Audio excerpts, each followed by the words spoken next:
Hi guys, welcome back with another videos. Direct ವಿಷಯಕ್ಕೆ ಬರೋಣ guys. Big boss ನವರು ಇವಾಗಷ್ಟೇನೆ ಒಂದು ಬ್ಯೂಟಿಫುಲ್ ಪ್ರೋಮೋನ ಅಪ್ಡೇಟ್ ಮಾಡಿದ್ದಾರೆ.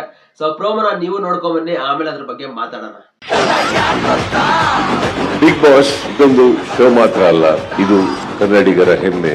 ಇಡೀ ಕನ್ನಡಿಗರು ಹಚ್ಚಿ ಸಂಭ್ರಮಿಸ್ತಾ ಇರುವಂತ ಒಂದು ಜ್ಯೋತಿ. ಆ ಜ್ಯೋತಿನ ಆರದೇ ಇರೋ ತರ ಕಾಪಾಡಿರುವಂತ ಪ್ರತಿಯೊಬ್ಬರಿಗೂ ನನ್ನ ಧನ್ಯವಾದಗಳನ್ನ ಹೇಳ್ತಾ, ನಿಮ್ಮ ಪ್ರೀತಿ ನಮ್ಮ ಜೊತೆ ಇರೋ ತನಕ ಬಿಗ್ ಬಾಸ್ ಮುಂದೆ ಹೋಗ್ತಾನೆ ಇರುತ್ತೆ, ನುಗ್ತಾನೆ ಇರುತ್ತೆ. ವಾರದ ಕತೆ ಕಿಚ್ಚನ ಜೊತೆ ಇಂದು ರಾತ್ರಿ 9 ಗಂಟೆಗೆ. ಗೈಸ್, ಪ್ರೋಮೋದಲ್ಲಿ ಸುದೀಪ್ ಸರ್ ಸಖತ್ತಾಗಿ ಕಾಣಿಸ್ತಾ ಇದಾರೆ. ಅಂಡ್ ನಿಮಗೇನ್ ಅನಿಸ್ತಾ ಇದೆ ಅದನ್ನ ಕಾಮೆಂಟ್ ಮಾಡಿ.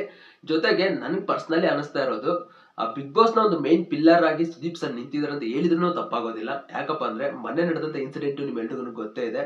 ಬಿಗ್ ಬಾಸ್ ಶೋನ ನಿಲ್ಸೋದಕ್ಕೆ ಯಾರೆಲ್ಲ ಏನೇನ್ ಪ್ರಯತ್ನ ಪಟ್ರು ಅದೇನೂ ವರ್ಕ್ ಆಗದೆ ಮತ್ತೆ ಶೋ ಶುರುವಾಯ್ತು ಅಂದ್ರೆ ಅದಕ್ಕೊಂದ್ ಕಡೆ ಸುದೀಪ್ ಸರೇ ಮೇನ್ ಕಾರಣ. ಅಂಡ್ ಇದ್ರ ಜೊತೆಗೆ ಇವತ್ತಿನ ಎಪಿಸೋಡ್ ಅಲ್ಲಿ ಕೂಡ ಅದ್ರ ಬಗ್ಗೆ ಮಾತಾಡ್ತಿದ್ದಾರೆ. ಯಾರು ಮಿಸ್ ಮಾಡದೆ ಎಪಿಸೋಡ್ ನ ನೋಡಿ. ಅಂಡ್ ಇವುಗಳ ಜೊತೆಗೆ ಯಾರೆಲ್ಲ ಈ ವಾರದಲ್ಲಿ ಬಿಗ್ ಬಾಸ್ ಮನೆಯಲ್ಲಿ ಫೈಟಿಂಗ್ ಮಾಡಿದ್ರು, ಯಾರ್ಯಾರಿಗೆ ಬೈದ್ರು, ಅದಕ್ಕೆಲ್ಲ ಒಂದು ಕ್ಲಾಸ್ ಕೂಡ ಇರುತ್ತೆ. ಇದನ್ನೆಲ್ಲ ಒಂದ್ ಕಡೆ ಸೈಡಿಗೆ ಇಟ್ರೆ ಒಂದು ಮೇನ್ ಟ್ವಿಸ್ಟ್ ಏನಂದ್ರೆ, ಈ ವಾರ ಎಲಿಮಿನೇಷನ್ ಇರ್ದೇನೂ ಇರ್ಬೋದು, ಹೇಳೋದಿಕ್ಕಾಗಲ್ಲ.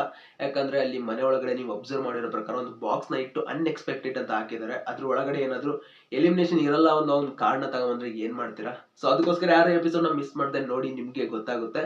ಸೊ ಓಕೆ ಗೈಸ್, ಮತ್ತೆ ಮುಂದಿನ ವಿಡಿಯೋದಲ್ಲಿ ಸಿಗೋಣ. ಬಾಯ್.